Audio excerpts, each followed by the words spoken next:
দ্বিপক্ষীয় বৈঠকে বসেছে বাংলাদেশ পাকিস্তান। এ নিয়ে আরও জানাতে সরাসরি যুক্ত হচ্ছেন সহকর্মী তাইফুর রহমান তুহিন। তুহিন, বাংলাদেশ ও পাকিস্তানের মধ্যকার বৈঠকের বিস্তারিত জানাবেন।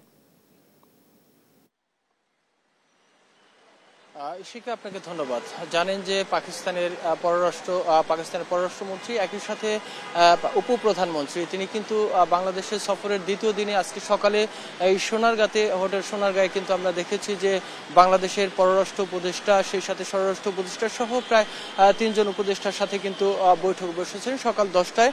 এখন পর্যন্ত তাদের যে বৈঠক সেই বৈঠক কিন্তু এখনো চলমান রয়েছে। তবে যেটি আমরা জানতে পেরেছি এই বৈঠকের মধ্য দিয়ে 6টি সমঝোতা স্মারক স্বাক্ষর হওয়ার কথা রয়েছে।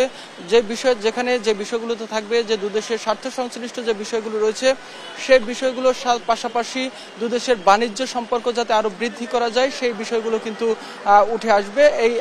এমনকি তথ্য কিন্তু আমরা পেয়েছি। তবে এখন পর্যন্ত আমরা যেটি জানি যে আসলে উপদেষ্টাদের সাথে পাকিস্তানের যে উপপ্রধানমন্ত্রী তার সাথে যে বৈঠক সেই বৈঠকটি এখনো চলমান রয়েছে। তবে এই পুরো বৈঠকে কোন কোন বিষয়গুলো তারা সমঝোতা স্মারক স্বাক্ষর করেছেন এবং তাদের কি আলাপ হয়েছে সেই বিষয়গুলো নিয়ে কিন্তু জানেন যে 1:45টার সময় ফরেন সার্ভিস একাডেমিতে আনুষ্ঠানিক ব্রিফ করা হবে। অর্থাৎ সেখান থেকে কিন্তু আমরা জানতে পারবো যে আসলে আজকে রাষ্ট্রের ঊর্ধ্বতন কর্তৃপক্ষের সাথে যে বৈঠক হয়েছে সেই বৈঠকে পাকিস্তান এবং বাংলাদেশের সম্পর্কের বিষয়গুলো কোন কোন বিষয়গুলোতে তাদের আলোচনা হয়েছে সেই বিষয়গুলো কিন্তু আমরা তখন জানতে পারবো। তবে জানেন যে তার এই সফরে আজকে প্রথম দিনেও কিন্তু রাজনৈতিক দলগুলোর সাথেও কিন্তু পাকিস্তানের উপপ্রধানমন্ত্রী কিন্তু বৈঠক করেছে। তবে আজকের বৈঠকের বিষয়গুলো জানতে হয়তো আমাদের বিষয়গুলোতে কি হয়েছে সেই বিষয়গুলো জানতে হয়তো কিছুক্ষণ সময় আমাদের অপেক্ষা করতে হবে।